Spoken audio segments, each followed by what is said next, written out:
Friend, good morning all of you. आप सब कैसे हैं फ्रेंड? आज फिर एक बार मैं मैथमेटिक्स चैप्टर 10th क्लास का लेकर आया हूं।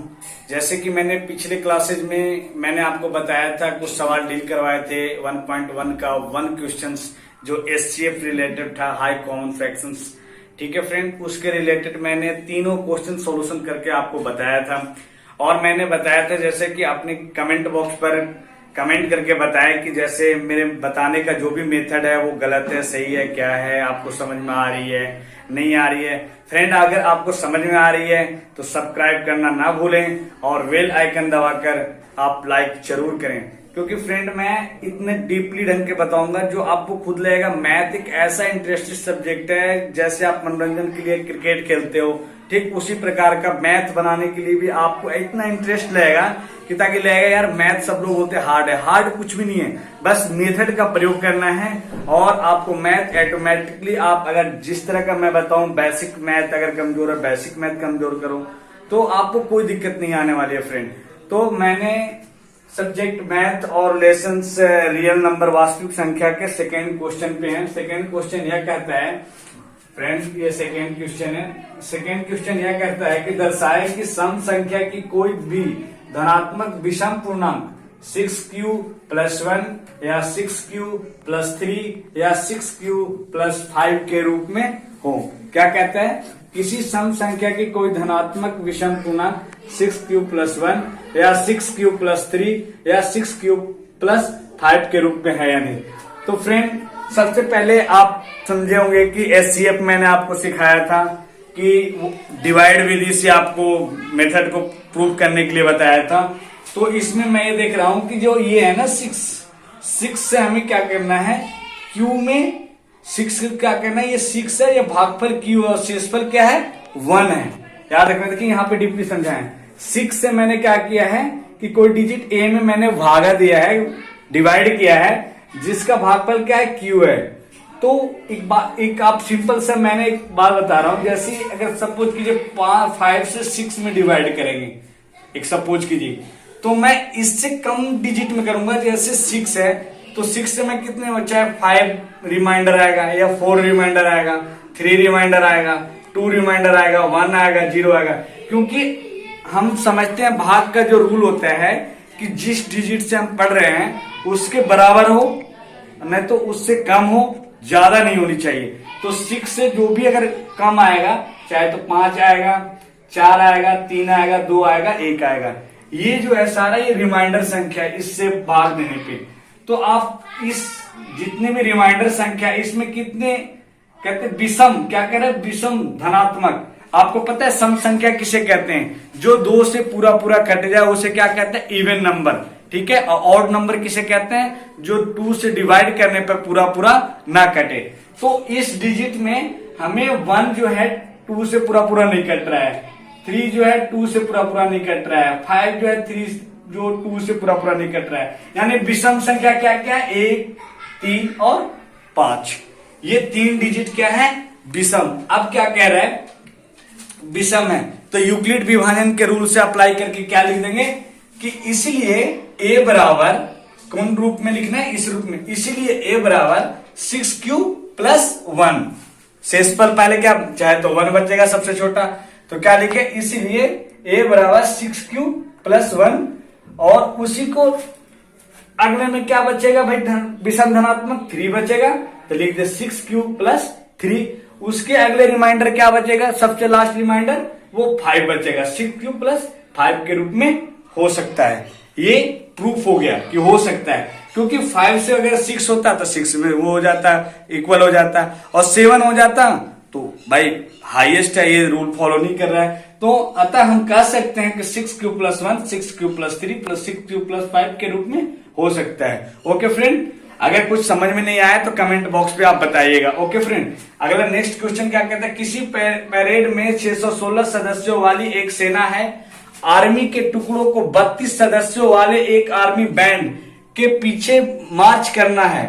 दोनों समूहों को समान संख्याओं वाले स्तंभों में मार्च करना है। उन स्तंभों की अधिकतम संख्या क्या होगी जिसमें मार्च कर सकते हैं। फ्रेंड, एक सेना की टुकड़ी है, उसमें यह बताना है कि 32 रो में ऐसे खड़े किए गए हैं सेना।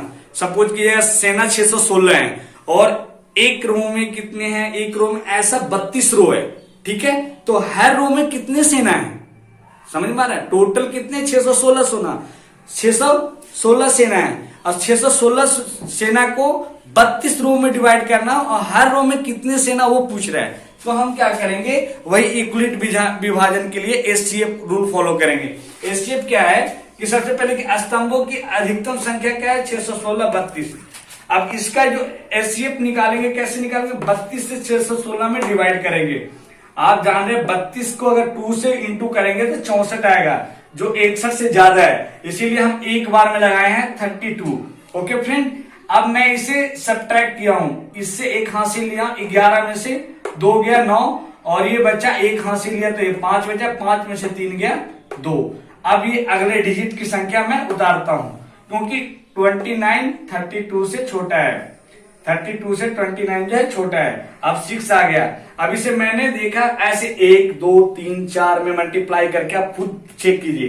तो मैंने चेक किया 9 बार में ये इससे कम क्या आता है 288। अब मैंने क्या किया, इसको सब्ट्रैक्ट किया 6 में।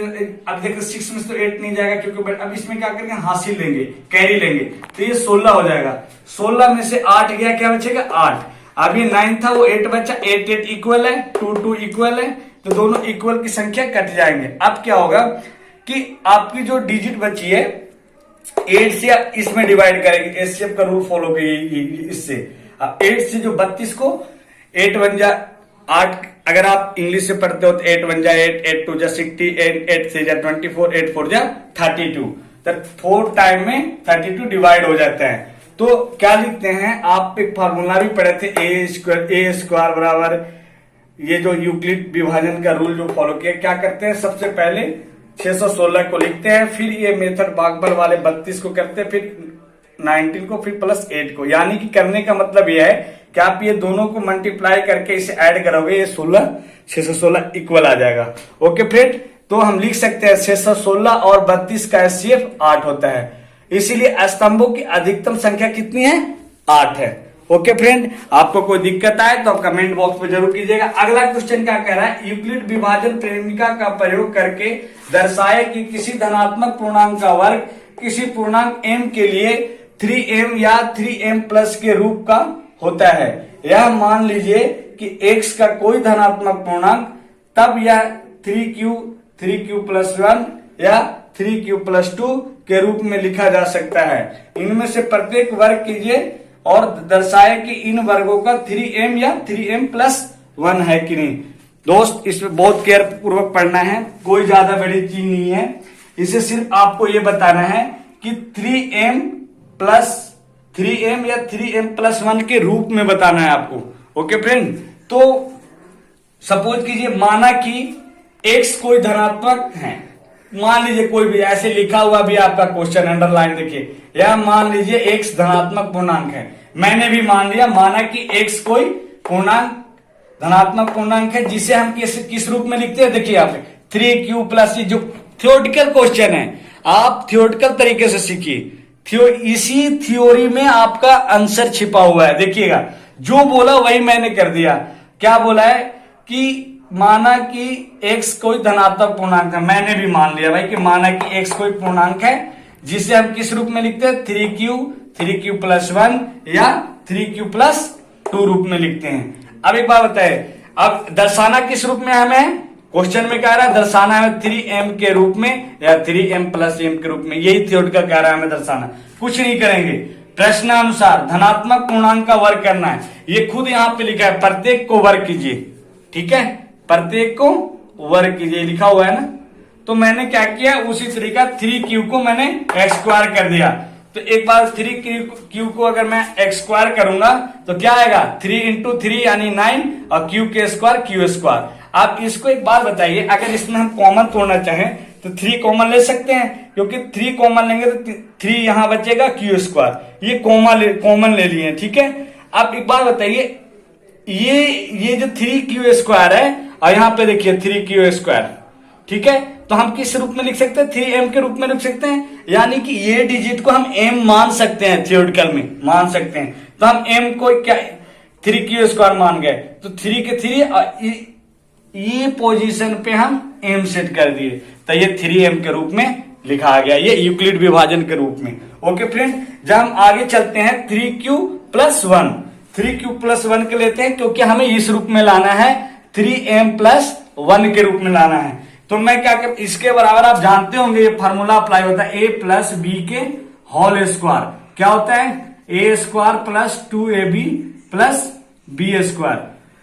फ्रेंड इसी तरह सपोज कीजिए इसे a मान लिए, इसे b मान लिए, उसी तरह बैठा दिए 3q² + b² है तो b² मान लिए 1² और 2ab को गुना कर दिए। अब ये 3q² करेंगे 9q² आएगा, 1² करेंगे 1 आएगा, और ये जो करेंगे 3 दूनी 6 यानी कि 6q आएगा यहाँ पे। ओके फ्रेंड, अब यहाँ पे ये आ गया, तो मैं क्या करूं, q के सामने लाना है, q को q के सामने लाना है। ओके फ्रेंड, q के सामने लाना है, तो 9q + 6q + 1, इसे हम डेकोरेट कर दिए, सजा दिए। अब क्या किए, 3 कॉमन ले लिए, 3 कॉमन लिए, 3 से 9 बार में डिवाइड करेंगे, 3 9 जा, और 3 को 6 में करेंगे तो 2 6 जा होगा। ओके फ्रेंड, अब मैं आपको ये बता रहा हूं कि आप बड़े केयर पूर्वक सुनिए कि ये देखिए 9 है, 3 कॉमन है, 3q² + 2q, ओके, +1। अब हम ये फिर जो ये रूल फॉलो करता है, अब ये देखिए 3q² + 2q, तो यहां पे क्या माने हैं हम, ये इसके बराबर क्या माने, 3m+1, तो हम यहां पे डिजिट बैठा दिए 3m+1, m+1, ये क्या डिजिट बता रहा है, m+1। अब हम यहां पे लाएंगे, इसको ऐसी तरह लाएंगे, देखिए 3 के 3 जो कॉमन लिए थे, 3 के 3, और ये पूरे को क्या मान चुके हैं हम, ये पूरे को क्या मान चुके हैं, 3m+1। अब इंटू गुना होगा तो ये पूरा लिखा जाएगा, क्या लिखा जाएगा, 3m+1। फ्रेंड आपको अगर कोई दिक्कत हो, काफी थियोरिटिकल में ही आंसर छिपा हुआ है, हर थियोरिटिकल को मैंने बताया है, तो फ्रेंड आप इसे काफी अच्छे से जूम करके देखें, काफी बढ़िया से। कोई सॉल्यूशन में दिक्कत हो तो हमें कमेंट बॉक्स पे बताइएगा। हेलो फ्रेंड, तो मैंने ये 4 क्वेश्चन बताए हैं, लास्ट क्वेश्चन वैसे ही है, 4th जैसे ही है, इसमें सिर्फ 3m है और वहां पे 9m में करना है आपको, ठीक है। आप 3m के जगह पे 9m है, सिर्फ 9 डिजिट बदल गया है, तो आप एक बार उसे खुद से सॉल्यूशन कीजिएगा, जैसे बोलता है क्वेश्चन उसी तरीका। जैसे माना कि बोला हमें x धनात्मक है, मैंने लिख दिया x धनात्मक है, फिर मैंने ये रूप में बोला गया, ये लिख दिया भाई 3q के, और क्या कहते हैं, दर्शाना इस रूप में हमें यहां लिख दिए। अब कुछ नहीं करते हैं, क्या कह रहे हैं हमें कि कोई धनात्मक वर्ग कर जाए, वर्ग मैंने वर्ग करके दिखा दे। ओके फ्रेंड, अगर कोई दिक्कत हो तो आप कमेंट बॉक्स पे कीजिएगा, और मैं आपको अगर सॉल्यूशन 5 क्वेश्चन ना हो तो आप कमेंट में बता दीजिएगा, अगले वीडियो में आपको इसका भी सॉल्यूशन दे देंगे। Okay friend, that's all, thank